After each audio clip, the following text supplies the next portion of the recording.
El ciclo en técnico en atención a personas en situación de dependencia es un ciclo de grado medio de 2000 horas formativas. El ciclo está dirigido a quienes por razones laborales o situaciones personales no puedan acceder a una formación presencial y necesiten una cualificación profesional en el ámbito de la dependencia.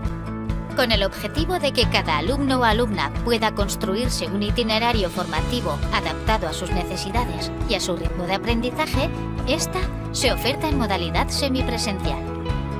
Al final del ciclo, serás capaz de atender a las personas en situación de dependencia, tanto en el ámbito domiciliario como el institucional, a fin de mantener o mejorar su calidad de vida, realizando actividades asistenciales, psicosociales o de gestión doméstica.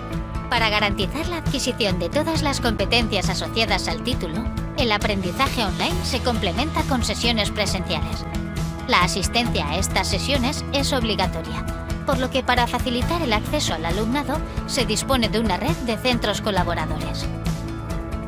En el ciclo de atención a personas en situación de dependencia, estas sesiones se podrán realizar en horario de tarde-noche en los institutos Playaundi de Irún, Francisco de Vitoria-Gasteiz y Escurche de Bilbao.